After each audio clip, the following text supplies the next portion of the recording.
नमस्कार विद्यार्थी मित्रांनो, आपण आज विषय भूगोल या विषयातील पाठ क्रमांक 2 अंतर्गत हालचाली या चॅप्टरचा स्वाध्याय बघणार आहोत. स्वाध्याय या ठिकाणी प्रश्न क्रमांक पहिला, अचूक पर्यायासमोरील चौकटी तशी खूण करा. या ठिकाणी प्रश्न आपल्याला अंतरंगातील मंद भूहालचाली कोणत्या घटकावर आधारित आहेत. आपल्याला पर्याय दिलेले भूरूपांवर, गतींवर, दिशेंवर. आपले योग्य आन्सर आहे गतींवर. त्यानंतर प्रश्न आ, मंद हालचाली एकमेकींच्या विरुद्ध दिशेने कार्य करतात तेव्हा काय निर्माण होतो. आपण जर बघितलं या ठिकाणी आपल्याला पर्याय दिले दाब, ताण, त्यानंतर पर्वत. पर्याय क्रमांक 2 ताण हे आपलं बरोबर आन्सर आहे. त्यानंतर प्रश्न ई, खचदरी निर्माण होण्यासाठी भूकवचावर हालचालींची कोणती क्रिया घडावी लागते. आपल्याला पर्याय क्रमांक 1 ताण, पर्याय क्रमांक 2 दाब, पर्याय क्रमांक 3 अपक्षय. या ठिकाणी आपल्याला पर्याय क्रमांक 1 ताण आपलं बरोबर आन्सर आहे. त्यानंतर ई, खालीलपैकी वली पर्वत कोणता. सातपुडा, पर्याय क्रमांक 1 सातपुडा, पर्याय क्रमांक 2 हिमालय, पर्याय क्रमांक 3 पश्चिम घाट. या ठिकाणी आपलं बरोबर आन्सर आहे पर्याय क्रमांक 2 हिमालय. त्याबरोबर आपण त्या बॉक्समध्ये अशी खूण केलेली स्टारचं. त्यानंतर आपल्याला प्रश्न इथे मिस्टेक झालेली समजा, विस्तीर्ण पठाराची निर्मिती कोणत्या प्रकारच्या भूहालचालींचे परिणाम आहेत. या ठिकाणी आपण जर बघितलं पर्वत निर्माणकारी, त्यानंतर पर्याय क्रमांक 2 खंड निर्माणकारी, पर्याय क्रमांक 3 क्षितिज समांतर. या ठिकाणी आपलं बरोबर आन्सर आहे पर्वत निर्माणकारी. या ठिकाणी आपण अशी खूण केलेली आहे. तर मित्रांनो, या ठिकाणी प्रश्न दुसरा आपल्याला भौगोलिक कारणे लिहा. अतिशय महत्त्वाचा प्रश्न आहे. या ठिकाणी बघा आपल्याला प्रश्न पहिलाच, हिमालयाच्या पायथ्याशी जमीन हादरून इमारती कोसळण्यापूर्वी त्या जोरजोरात मागे पुढे हलत होत्या. उत्तर, जेव्हा भूकंप होतो तेव्हा प्राथमिक, दुय्यम आणि भूपृष्ठ अशा 3 प्रकारच्या भूकंप लहरी निर्माण होतात. प्राथमिक लहरी भूपृष्ठावर सर्वप्रथम पोहोचतात. या लहरींमुळे भूपृष्ठावरील इमारती पुढे मागे हलतात. दुय्यम लहरी विध्वंसक असतात. या लहरींमुळे इमारती वर खाली हलतात. भूपृष्ठ लहरी देखील अतिशय विध्वंसक असल्याने मोठ्या प्रमाणावर इमारती कोसळतात. अशा प्रकारे हिमालयाच्या पायथ्याशी जमीन हादरून इमारती कोसळण्यापूर्वी जोरजोरात मागे पुढे हलतात व त्यानंतर वेगाने खाली कोसळतात. आ, मेघालय पठार व दख्खन पठार यांच्या निर्मितीत फरक आहे. उत्तर, मेघालय पठार निर्मिती पृथ्वीच्या अंतर्भागात एकमेकींकडे येणाऱ्या ऊर्जालहरी निर्माण होतात तेव्हा पृष्ठांवरील कठीण खडकांवर दाब पडतो. या दाबांमुळे कठीण खडकांमध्ये विभंग तयार होतात.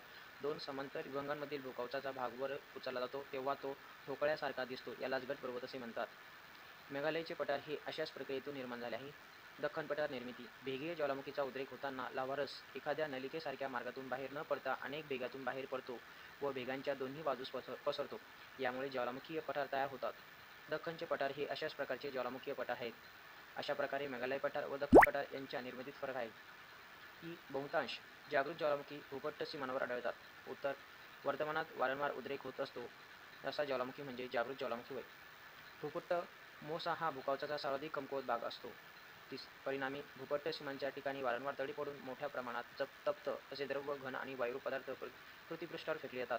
अशा प्रकारे बहुतांश जागृत ज्वालामुखी भूपट्ट सीमांवर आढळतात. बॅरन बेटाचा आकार शंकूसारखा होत आहे. या ठिकाणी आपल्याला उत्तर आहे बॅरन बेट हे अंदमान निकोबार बेटांच्या समूहातील बेट आहे. या बेटांवरील ज्वालामुखी हा केंद्रीय स्वरूपाचा असतो. यातून बाहेर पडणारा लाव्हारस भूपृष्ठांतर्गत मोठ्या नलिकेसारख्या भागातून वर येतो व नलिकेच्या मुखाभोवती पसरतो आणि शंकूच्या आकाराच्या पर्वतांची निर्मिती होते.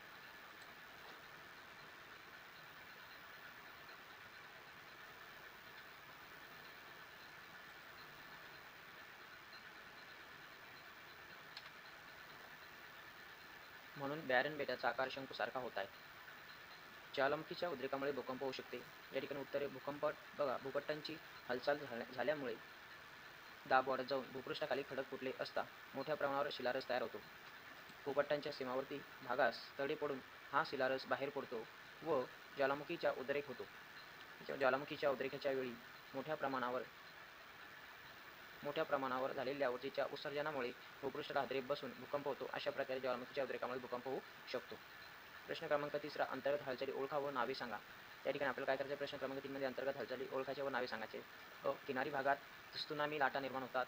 उत्तर आपल्याला शीघ्र भूहालचाली. आ, हिमालय हा वली पर्वताचे उदाहरण आहे. उत्तर, मंद भूहालचाली. या ठिकाणी पृथ्वीच्या प्रावरणातून शिलारस बाहेर फेकला जातो. उत्तर, शीघ्र भूहालचाली. ई, प्रस्तरभंगामुळे खचदरी निर्माण होते. उत्तर, मंद भूहालचाली. प्रश्न क्रमांक 14. भूकंप कसा होतो हे स्पष्ट करताना खालील विधानांचा योग्य क्रम लावा. आपल्याला या ठिकाणी क्रम दिलेला आहे. पृथ्वीचा पृष्ठभाग हलतो. भूपट्ट अचानक हलतात. प्रावरणातील हालचालीमुळे दाब वाढत जातो. कमकुवत बिंदूपाशी भ्रम रेषेपाशी खडक फुटतात. साठलेली ऊर्जा भूकंप लहरीच्या रूपाने मोकळी होते. या ठिकाणी आपल्याला भूकंप कसा होते स्पष्ट करताना खालील विधानाचे योग्य क्रम लावायचे आपल्याला विधान दिलेले आहे. या ठिकाणी तुम्हाला 1, 2, 3, 4, 5 विधान दिसतात. या 5 विधानांचा आपल्याला या ठिकाणी योग्य क्रम लावायचा. या ठिकाणी खाली तुम्हाला योग्य क्रम लावून दिलेला आहे. उत्तरे. पहिल्या क्रमांकाला भूपट्ट अचानक हलतात. ज्यावेळेस भूकंप येतो त्यावेळेस सर्वप्रथम भूपट्ट काय होते अचानकपणे हलतात. 2. प्रावरणातील हालचालीमुळे दाब वाढत जातो.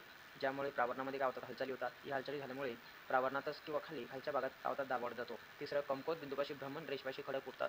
ज्या ठिकाणी कमकुवत बिंदू असतो त्या ठिकाणी खडक फुटतात. 4थ्या क्रमांकाला साठलेली ऊर्जा भूकंप लहरीच्या रूपाने मोकळी होते. जे काही प्रावरणामध्ये किंवा पृथ्वीच्या अंतर्भागामध्ये जी साठलेली ऊर्जा असते ही साठलेली ऊर्जा भूकंप लहरीच्या रूपाने मोकळी होत असते. 5. पृथ्वीचा पृष्ठभाग हलतो आणि या सगळ्या गोष्टी आल्यानंतर पृथ्वीचा पृष्ठभाग जोराने काय होतो हलला जातो. त्यामुळे पृथ्वीवर बऱ्याचशा प्रमाणात नुकसान होते. प्रश्न क्रमांक 5. फरक स्पष्ट करा. गट पर्वत व वली पर्वत. या ठिकाणी आपल्याला दिलेलं आहे गट पर्वत वली पर्वत अंतर्गत हालचालीमुळे क्षितिज समांतर व एकमेकांपासून दूर जाणाऱ्या ऊर्जा लहरी निर्माण होऊन खडकांवर ताण निर्माण होतो व विभंग तयार होतात. वली पर्वत अंतर्गत हालचालीमुळे क्षितिज समांतर व एकमेकांच्या दिशेने जाणाऱ्या ऊर्जा लहरी निर्माण होऊन मृद खडकांच्या थरावर दाब पडतो व वळ्या निर्माण होतात. गटपर्वत 2 समांतर विभागांमधील कवचाचा भाग वर उचलला जाऊन ठोकळ्याप्रमाणे दिसतो. अशा भूभागाला गटपर्वत म्हणतात. उदाहरण युरोपमधील ब्लॅक फॉरेस्ट पर्वत, भारतातील मेघालय पठार. वली पर्वत दाब तीव्र असल्यास मोठ्या प्रमाणात वळ्या पडून पृष्ठभाग उचलला जातो. अशा भूभागाला वली पर्वत म्हणतात. उदाहरण Himalaya, Aravalli, Rocky Andes, Alps. प्राथमिक भूकंप लहरी व दुय्यम भूकंप लहरी. प्राथमिक भूकंप लहरी भूगर्भात ऊर्जेचे उत्सर्जन झाल्यावर या लहरी भूपृष्ठावर सर्वप्रथम पोहोचतात. दुय्यम भूकंप लहरी प्राथमिक भूकंप लहरीनंतर भूपृष्ठावर पोहोचणाऱ्या लहरींना दुय्यम भूकंप लहरी म्हणतात. प्राथमिक भूकंप लहरी घनद्रव व वायू या तिन्ही माध्यमातून प्रवास करू शकतात. दुय्यम भूकंप लहरी फक्त घन माध्यमातून प्रवास करू शकतात. या लहरींच्या मार्गातील कणांची हालचाल ही लहरींच्या वहनाच्या दिशेने पुढे मागे होते. या लहरींच्या मार्गातील कणांची हालचाल ही लहरींच्या वहनाच्या दिशेने वर खाली होते. या लहरी दुय्यम भूकंप लहरीपेक्षा कमी विध्वंसक असतात. दुय्यम लहरी या लहरी प्राथमिक भूकंप लहरीपेक्षा जास्त विध्वंसक असतात. भूकंप व ज्वालामुखी. भूकंप या ठिकाणी भूकंप भूपृष्ठाखालील हालचालीमुळे भूकवचावर पडणारा ताण विशिष्ट मर्यादेपलीकडे गेल्यावर तेथील ऊर्जेचे उत्सर्जन होते व भूपृष्ठ कंप पावते म्हणजेच भूकंप होतो. ज्वालामुखी पृथ्वीच्या प्रावरणातून तप्त असे द्रव, घन व वायू पदार्थ भूपृष्ठावर फेकले जातात. ही क्रिया म्हणजे ज्वालामुखीचा उद्रेक होय. भूकंपामुळे थोड्या प्रमाणात काही प्रदेश उंचवतात तर काही प्रदेश खचतात. ज्वालामुखीच्या उद्रेकातून मोठ्या प्रमाणात काही प्रदेश उंचवतात व त्यातून शंकू पर्वत किंवा ज्वालामुखी पठार तयार होतात. भूकंपाच्या वेळी शिलारस भूपृष्ठावर येतोच असे नाही. ज्वालामुखीच्या उद्रेकाच्या वेळी शिलारस भूपृष्ठावर येतोच. प्रश्न क्रमांक 6. थोडक्यात उत्तरे. या ठिकाणी दिलेल्या प्रश्नांची आपल्याला थोडक्यात उत्तरे लिहायची. भूकंप होण्याची कारणे स्पष्ट करा. उत्तर. भूकंप होण्याची कारणे. पहिलं, भूपृष्ठाच्या अंतर्गत भागात ताण निर्माण होऊन खडकांमध्ये विभंग निर्माण झाल्यास भूकंप होतात. दुसरं, भूपट्ट सरकणे, भूपट्ट एकमेकांवर आदळणे, भूपट्ट एकमेकांच्या वर किंवा खाली जाणे इत्यादी कारणांमुळे भूकंप होतात. तिसरं, ज्वालामुखीचा उद्रेक झाल्यामुळे भूकंप होतात. जगातील प्रमुख वली पर्वत कोणत्या हालचालीमुळे निर्माण झाले आहेत?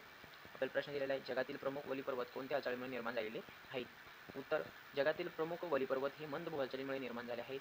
अंतर्गत हालचालीमुळे क्षितिज समांतरवर एकमेकांच्या दिशेने जाणाऱ्या ऊर्जालहरी निर्माण होऊन मृद खडकांच्या थरावर तीव्र दाब पडतो व वळ्या निर्माण होतात. परिणामी पृष्ठभाग उचलला जाऊन वली पर्वत निर्माण होतो.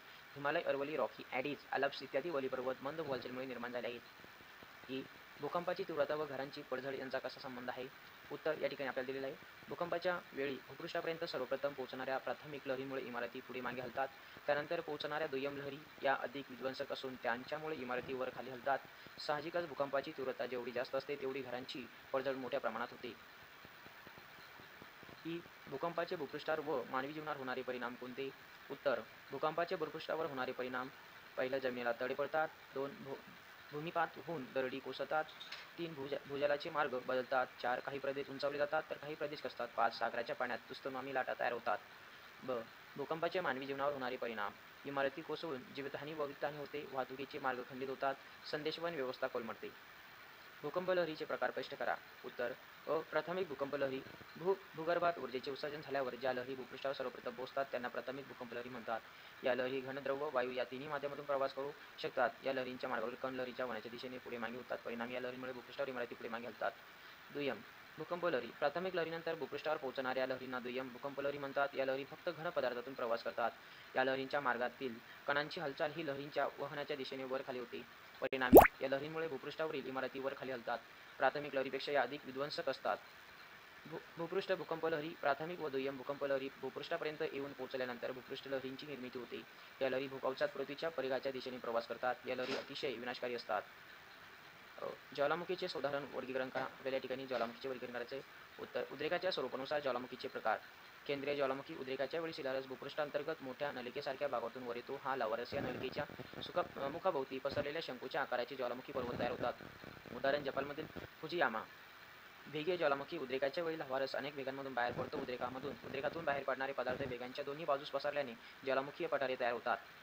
उदाहरण भारतातील दख्खनचे पठार. या ठिकाणी 7वा प्रश्न दिलेला नाही. 7वा प्रश्न आपल्याला पुस्तकामधली आकृती काढून तो कंप्लीट करायचा आहे. भूकंप लहरीचे प्रकार. या ठिकाणी प्रश्न क्रमांक 8 सोबत दिलेल्या जगाच्या आराखड्यातील खालील घटक दाखवा. आपल्याला सोबत दिलेल्या जगाच्या आराखड्यामधील खालील घटक दाखवायचे. Mount Kilimanjaro. आ मध्य अटलांटिक भूकंप क्षेत्र. ई माउंट फुजी. क्रॅकॉटोआ. त्यानंतर माउंट वेस्लियस. या ठिकाणी आपल्याला या ठिकाणी दाखवलेलं आहे. याचं पहिलं अक्षर तुम्हाला आ उ अ ई ही ठिकाणी सोबत दिलेल्या जगाच्या आराखड्यामध्ये दाखवलेले आहेत. अशा पद्धतीने विद्यार्थी मित्रांनो आपला चॅप्टर क्रमांक 2 अंतर्गत हालचाली या पाठाचा आपला स्वाध्याय संपलेला आहे. तुम्हाला वर दिलेला स्वाध्याय कसा वाटला ते कमेंटमध्ये नक्की कळवा. धन्यवाद. समोर आपण पुढच्या चॅप्टरच्या स्वाध्यायामध्ये भेटूया.